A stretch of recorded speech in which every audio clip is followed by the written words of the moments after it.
My wife made me become a housewife while she was cheating on me and mocking me in her lover-esque messages.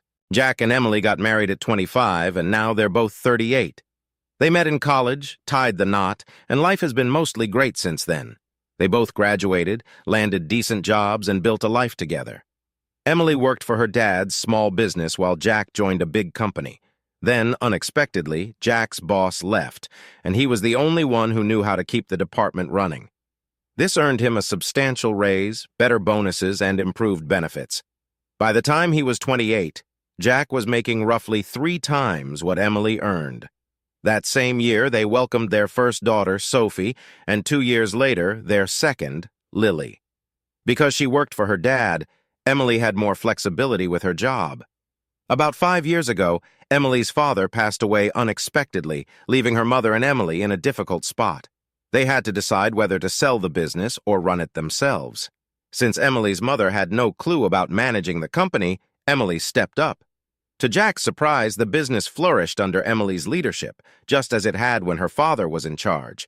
Consequently, Emily got a massive raise, earning even more than Jack did. Jack was proud of her transforming from an ordinary worker to running a whole company as no small feat. However, their daughters began to feel the impact of their absence. That's when Emily and Jack discussed one of them staying home. Emily suggested Jack quit his job since her company couldn't afford to lose her. Jack agreed and thus became a stay-at-home dad and husband. Now he handles everything at home, taking care of the girls, cooking, cleaning, fixing things, running errands, you name it. When Emily returns from work, Jack makes sure to pamper her and cater to her needs. Everything was going smoothly until about a year ago when Emily's attitude started to shift. She began making hurtful comments like, "Do you even do anything?" or "Why don't you get a real job?" It stung. Jack works his butt off every day to ensure she comes home to a stress-free environment. He did have a real job, but he gave it up to take care of their girls, their home, and her. Emily used to crave closeness, but lately she stopped initiating it, and whenever Jack asked, she was never in the mood. It was odd and confusing. Jack figured she must be really stressed with all the pandemic stuff and other things going on, so he tried to be understanding and make her happy. But no matter what he did, nothing seemed to work. Last weekend, they went to Sophie's softball game. Jack wanted to record a video for his parents who live in another state and don't get to see their granddaughters often. He forgot his phone, so he asked Emily if he could use hers. She'd been on her phone all day, so Jack thought it would be a good chance for her to take a break from it. She handed him her phone and went to get a drink and a snack. While recording Sophie, a message popped up on some app, and Jack decided to check it out. What he saw was unbelievable. There was this guy at Emily's workplace named Mike, who's 8 years younger than Jack, and they had been texting, sending explicit videos and pictures back and forth. They were talking about how close they were and discussing Jack in not-sonish terms. Mike called Jack a wimp who can't take care of his woman, and Emily was agreeing with him. Jack was shocked and devastated. When he heard Emily coming back, he quickly closed the app and resumed recording the video. On the way home, and even when they got back, Emily tried to talk to Jack, but honestly, he wasn't in the mood to chat. Eventually, they lay in bed, and for the first time in a while, she tried to initiate intimacy. Jack told her he wasn't in the mood, and she snapped, "If you're going to be all moody about everything, fine, go sleep on the couch." So he got up and has been sleeping in the guest bedroom ever since. Jack is so lost right now, he doesn't even know how to handle this situation. Emily meant everything to him, and his daughters are his whole world. Update. First of all, Jack has all the texts, pics, and videos as evidence. Second, he doesn't own any of the company. It's split 50-50 between Emily and her mother. Third, Jack can't bear to sleep in the same bed anymore, so he's been crashing in the guest bedroom every night, and that's where he's going to stay. As for his decision, Jack has chosen to divorce Emily. This morning, he called a law firm in another town to keep things discreet. Luckily, they had a last-minute opening, so he rushed over after dropping off his girls. Long story short, the lawyer Jack met was really good. He showed the lawyer all the evidence he had, and the lawyer said it's pretty much going to screw Emily over in the divorce. Since Jack left his job to raise their girls, and Emily is hardly ever home, having an affair and prioritizing this other guy over them, she's going to lose big time. The lawyer said they'll get child support, alimony, Jack will keep the house, and Emily will have to pay for it as long as the girls live there. He mentioned that they might be able to get more money since Jack is considered not viable in the working world anymore. This extra money could help him pay for more education to find a job. Some of you were right, the lawyer advised Jack not to work until after the divorce is settled. Apparently having a job could lead to losing a lot in the settlement. Then he asked if Jack wanted full custody of the kids. Jack told him he doesn't mind Emily spending time with them on weekends occasionally, but he'd prefer to have mostly full custody. The lawyer said that since Emily had an affair in their home, Jack has a strong case for full custody. Bringing a stranger over to the house put their girls in danger and makes Emily look guilty. So Jack is going for full custody, allowing her to have weekends once, maybe twice a month. No man will be allowed around the girls, and if there is, Emily could face issues from Jack if he finds out. Jack just doesn't want that piece of crap around his daughters. The lawyer suggested keeping quiet until the documents are ready, and then he'll arrange for someone to serve Emily with the divorce papers along with an order to leave the house. He expects to have everything done sometime next week. The lawyer told Jack to stay quiet for now, even though it's tough and Jack is angry. He said to shut up until the divorce is finalized. After that, the lawyer said Jack can talk all he wants about Emily, but until then he needs to keep quiet. The lawyer wants Jack to act like everything is normal, no arguments, no problems, sleep in separate beds, and avoid any intimacy. Jack agreed but asked why. The lawyer told him to trust him, follow his instructions, and not ask questions. Jack just got home and is preparing for dinner, trying to act normal. He'll keep up the charade until Emily is served next week. Quick note, the lawyer advised Jack to get an STD test and a DNA test for the girls. When Jack asked why, the lawyer said these situations are rare and might not be the first time this has happened. That hit Jack hard and scared him to his core. Update: Jack has been feeling really down lately and everything's been rough. To clarify, he discussed these posts with his lawyer.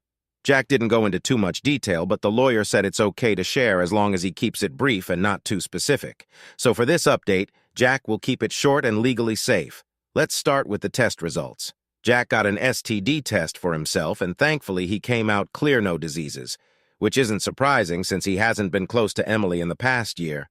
Now on to the big one, the paternity test for his 2 girls. No matter the results, Jack will always be their dad, but he's overjoyed to say he is their biological father. Jack has never been happier to know for sure, even though he never imagined he'd have to question it. As for what's happened with his soon-to-be ex, Emily is out of the house, and Jack has been granted full temporary custody of the girls. He'll share more details in the future, but for now, Emily is no longer living there. Jack's lawyer took care of the legal process to have her removed, and it was a messy situation, but Jack will save those details for later. Emily was served with divorce papers at her workplace, and it seems like it didn't go well, but again, more on that later. The girls are aware of what's happening. Sophie knows they're separating, and one of her friend's parents went through the same thing. She's seen what happened with her friend's family and doesn't want them to split up. She's been crying and asking Jack to let mommy come home. It's really tough for her. Jack is going to arrange for them to see a child therapist to help them understand everything as his lawyer advised. Lily just wants her mommy back and misses her a lot. It breaks Jack's heart, and he feels like a terrible father right now. He worries they might hate him because of this. Sometimes Jack wonders if he should let Emily cheat on him just to keep the family together and make his girls happy, but he can't bring himself to do that. Another thought crosses his mind, considering an open relationship and waiting until the girls are older, but he can't accept that. Besides, he knows the girls would sense it and dislike the idea that mommy and daddy don't love each other. As for Emily, she's currently living with her mother. Emily's mother reached out to meet with Jack, and he agreed to see her. She didn't ask for details, but she begged Jack not to take her granddaughters away. Jack reassured her that she's a wonderful grandmother, and as long as she can separate her daughter's issues from her relationship with the girls, she can still be in their lives. She thanked Jack, and that was that. Emily has been trying to call and text Jack, wanting to talk about them. Under Jack's lawyer's guidance, they've set up a trackable method for communication, strictly limited to discussing the girls, nothing more. So that's where things stand for now. Update. Hey everyone, Jack wanted to give you a quick update on what's been going on. First of all, he spent Thanksgiving with his soon-to-be ex and mother-in-law. He did it solely for the sake of the girls and made sure his lawyer understood it was about them, not about getting back together. They sorted that out before Thanksgiving. Jack had a meeting with his mother-in-law, and they had a pretty open discussion, mainly about how they'll handle things with the girls after the divorce. During their talk, his mother-in-law shared some information about his STBX. It turns out she was cheated on by her high school boyfriend.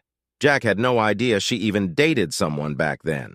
This guy, his mother-in-law mentioned, came from a well-off family, and they warned her to stay away from him. One night, Jack's STBX caught him with another girl, which shocked his mother-in-law. Jack's STBX had a couple of boyfriends during college, but his mother-in-law knew those relationships wouldn't last. She told Jack that as soon as she met him, she felt like she found her perfect son-in-law. She's really sorry for her daughter's behavior and promises to make sure she doesn't cause trouble during the divorce. A few days before Thanksgiving, Jack's mother-in-law asked him to come over for dinner with the girls. Jack asked if his soon-to-be ex would be there, and she said yes. Jack told her he couldn't do it if she was going to be there, but his mother-in-law understood and asked if they could put on a holiday act one more time for the sake of the girls. She suggested Jack consult his lawyer to see if spending Thanksgiving together was a bad idea, so he did. The lawyer advised Jack to inform his wife through their communication app that this dinner was solely for the girls to prevent any misunderstandings. Jack followed his advice. Jack's soon-to-be ex had been constantly reaching out, begging to see both him and the girls themselves were pleading to see their mom. For their sake, Jack decided to put his pride aside and agreed to go over for dinner. When they arrived, the atmosphere was tense. Jack's soon-to-be ex embraced the girls, which was fine, but then she tried to hug and kiss Jack. He dodged her attempt and instead greeted his mother-in-law. Jack's soon-to-be ex behaved as if they were still a loving couple, trying to engage him in conversation. Jack kept his responses brief and focused on helping his mother-in-law with dinner preparations and cleanup. Jack's devout mother-in-law wanted to say a prayer before dinner, and his soon-to-be ex sat next to him. Jack held his daughter's hand, but when his wife tried to hold his, he pulled away. It might seem petty, but Jack couldn't stand her touch. Although he's an atheist, Jack participated in the prayer out of respect for his mother-in-law. Dinner went smoothly, except Jack's soon-to-be ex kept pretending they were still together, asking about Christmas plans and family vacations. That's when Jack realized agreeing to this dinner was a mistake. After dinner, Jack washed the dishes, eager to leave, but the girls wanted to watch a movie with their mom, a family tradition. Jack reluctantly agreed, but when his soon-to-be ex tried to cuddle next to him on the couch, he moved to a chair. Throughout the evening, Jack's mother-in-law was visibly upset with her daughter's behavior, evident in the glare she directed at her. When the movie ended, they prepared to leave. The girls had fallen asleep, so Jack carried them to the car. As Jack went back inside to grab something, his soon-to-be ex cornered him, tearfully begging to work things out and be a family again. Before Jack could respond, his mother-in-law intervened, yanking her away by the hair no less, and sternly saying goodnight to him. So Jack talked to his lawyer and explained everything. Jack emphasized that there's no possibility of reconciliation, which was clear in his messages. The lawyer assured Jack that's fine. Now, his wife keeps calling and begging to work things out, but Jack is leaving her messages unread. He'll only discuss matters related to the girls, and he's pretty sure they'll want to do something for Christmas. Jack will check with his lawyer about that. Update. Things have been really tough for Jack's girls. They had 2 therapy sessions this week. The first one went well. They seemed more at peace afterward. The therapist seems to understand them well. However, the second session was a disaster. The therapist explained in an age-appropriate way that their mom had an affair and betrayed Jack. Jack knew this day would come, but not this soon. When he picked up the girls, they burst into tears and clung to him, saying they love him. It's heartwarming. But this wasn't how Jack wanted them to find out about the separation. Jack asked the therapist why she told them, and she explained that the girls were aware of the separation and noticed Jack's coldness towards their mother. She said kids aren't dumb, they can sense their parents' behavior. They wanted to know why they were separating, and the therapist believed honesty was crucial for their progress. Jack won't go into all the details of what she said, but it was appropriate for their age. They now know their mother was unfaithful in a way they can comprehend. Sophie might handle it better, but Lily is struggling. When they got home, the girls wouldn't let go of Jack, crying the whole night. Jack ordered food, put on their favorite movies, and they stayed in his bedroom. They eventually fell asleep, and Jack went to the bathroom and broke down. Jack's soon-to-be ex doesn't even realize the pain she's caused the girls. Jack is at a loss. The therapist suggested medication to help them adjust, but Jack refused. He doesn't want to drug them. The therapist understood and said it was just an option, but they'd need to consult their primary doctor for that. Jack would rather help his daughters cope with their emotions healthily. As for Christmas, Jack won't have to worry because the girls now detest their mother. Jack was taken aback when Sophie said she never wants to see her mom again. Even Lily, who usually follows her sister's lead, seems to agree. Jack tried to tell them that despite their anger, they shouldn't hate her because she loves and cares about them. Sophie insisted she doesn't, and they both cried in Jack's arms until they fell asleep. Update. It might sound like a bad movie sequel, but the girls are doing better. They're still seeing the same therapist and are gradually coming to terms with everything. They no longer hate their mother but have told Jack they don't want to see her for a long time. Those are their words, not Jack's. They'll see how that unfolds. Jack informed his wife that the girls know about her affair, and she tried calling them. They answered, but have maintained their boundaries. Jack thinks she's finally realizing the gravity of her actions. Regarding the other guy involved, Jack already knew he was a jerk, but he's worse than he thought. Someone asked if there was another person in the affair, so Jack looked through some of Emily's work documents and found a list of employees' contact numbers. Jack called his number, which turned out to be his wife's. It turns out he's married with a toddler, which Jack didn't know. When Jack told his wife about the affair, she didn't believe him and hung up, but later she called back and wanted to meet. They met, and Jack showed her all the evidence. She asked if they could talk in Jack's car, and as soon as they got in, she broke down crying and asked how he could do this to her. Jack reassured her she did nothing wrong and gave her his lawyer's contact information. She then asked how long the affair had been going on, and Jack told her it had been about a year, maybe a bit longer. That's when her sadness turned into sheer rage. Curious, Jack asked why she was so furious. She revealed the truth behind her wig. She had battled cancer after their child was born. While she was in the hospital, they discovered a tumor. Over the past year and a half, she had undergone 2 surgeries, chemotherapy, and was on medication. Despite all that, she looked great, which surprised Jack. She said she had beaten the disease and was doing better, but she and her husband hadn't been intimate for about 2 years. During her pregnancy and cancer treatment, intimacy was impossible. She got very sick while pregnant, and the disease took a significant toll on her. As she started to feel better, she struggled with her self-image due to weight gain from the meds, hair loss, and not feeling as attractive as before. She wanted to surprise her husband with intimacy now that she felt ready, but discovering his affair shattered that plan. She cried about her child growing up in a broken home, and Jack tried to comfort her. She then tried to get close to Jack, but he gently declined, explaining that she wasn't in the right state of mind and it wouldn't be healthy for either of them. She thanked Jack for his honesty. Later, she asked for the evidence, and Jack gave it to her before she went home. They've texted a few times since, as they're both going through this difficult time, and they'll stay in touch. Thanks to those who suggested reaching out to the other betrayed spouse, Jack hadn't considered it. Update. Hey everyone! Jack wanted to share how Christmas went with the other betrayed spouse. All things considered, it turned out to be a surprisingly nice and wonderful day. Jack set up a bunch of presents from Santa for the girls, since this might be the last year Sophie believes in Santa, and Jack wanted to make it special. He laid out the gifts early in the morning while it was still dark. Within 15 minutes of waking up, the girls were excitedly declaring that Santa had come. Jack dragged himself out of bed, and they eagerly tore into their presents. Their joy was contagious. Afterward, they snuggled up on the couch and watched a movie, and they fell asleep next to Jack. Eventually, Jack got up to make some coffee. Lily woke up and said she was hungry, so Jack let her help him make breakfast while she wore an apron. Sophie soon joined them, and they all enjoyed a good meal together. They spent the morning playing with their new toys and having a blast, which warmed Jack's heart. In the evening, Jack helped them get ready to go see their mother and grandmother. Normally, Jack is more strict about getting ready, but with everything that's been happening, he's been more lenient. They were ready, but expressed that they really didn't want to go see their mom.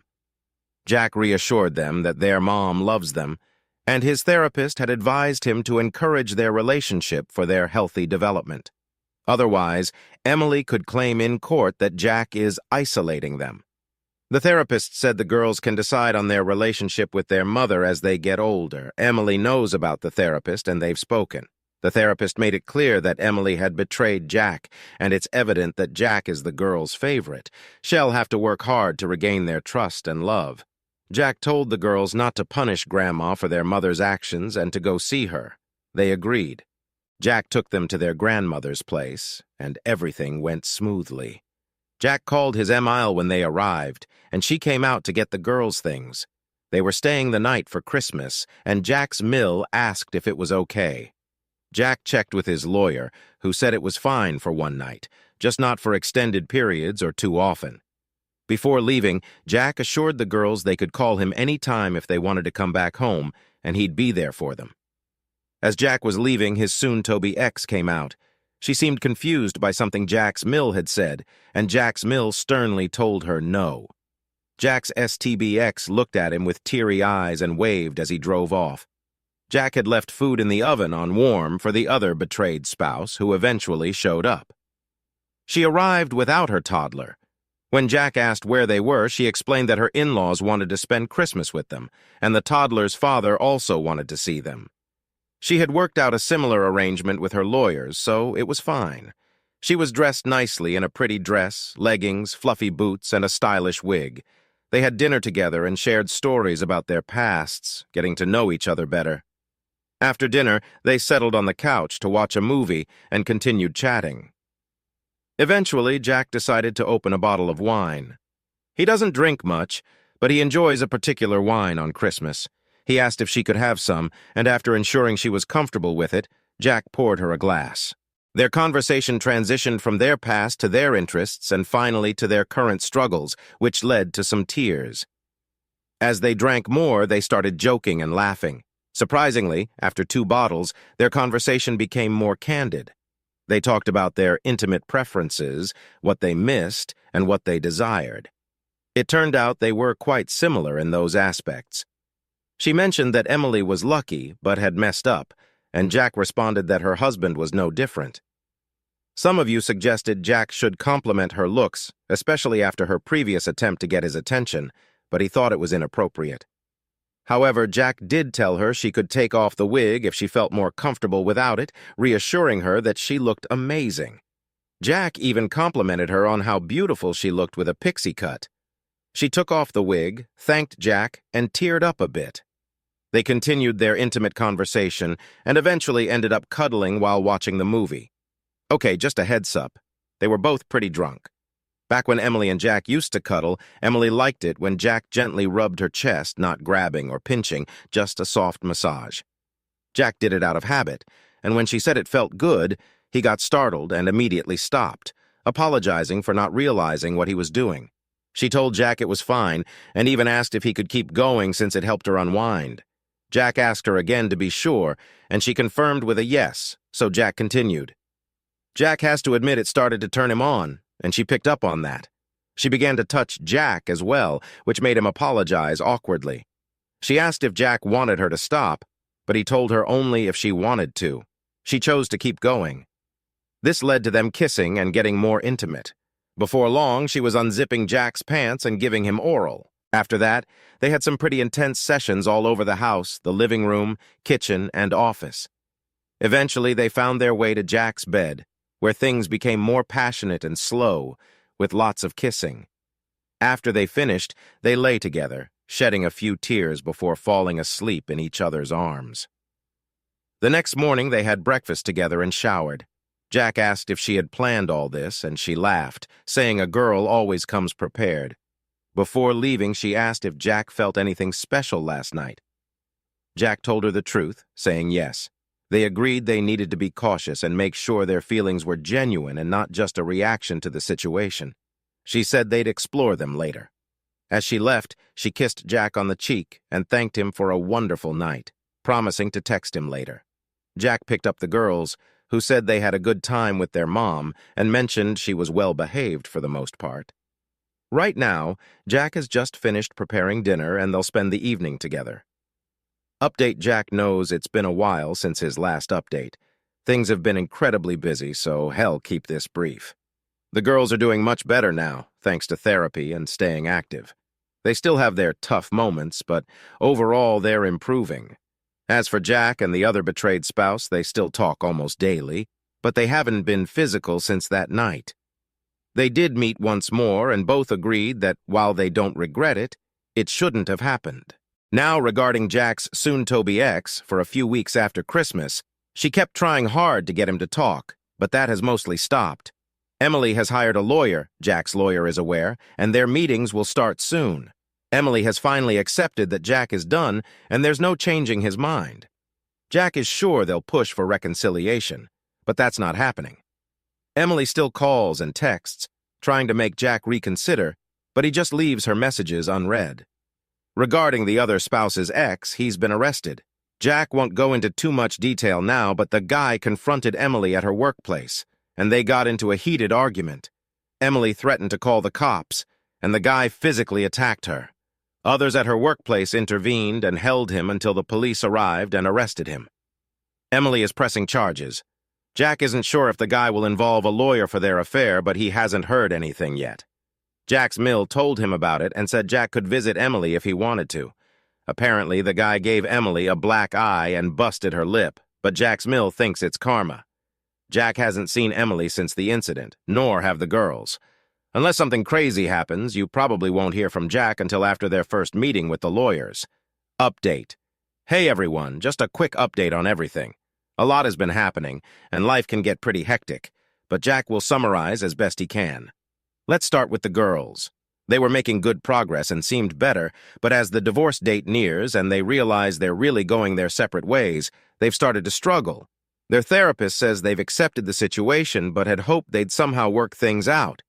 The reality of the divorce is hitting them hard. Lily is coping okay, but Jack is really worried about Sophie. She's been feeling really down and it's concerning. Jack is following the therapist's advice and doing everything he can, but the therapist suggests medication, and Jack is hesitant.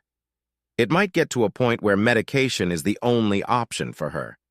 Sophie is usually healthy, but Jack has noticed some of her clothes don't fit well, and he thinks she's eating less. Her doctor and Jack have talked about adding nutrients to her food to help her gain weight. Jack hopes they can figure this out soon because it's starting to worry him a lot. Jack feels like he's failing as a father because he never wanted his daughter to go through this. If you're religious, Jack would appreciate your prayers for his daughters. On another note, the other betrayed spouse and Jack are still in contact daily. They're getting along great, and things are becoming easier, but she has some bad news. It's not about her health or her child, thank goodness. Instead, Emily's ex has skipped town. Jack isn't shocked at all by this, considering the guy vanished right after getting bailed out for assaulting Emily. It turns out she was the last person,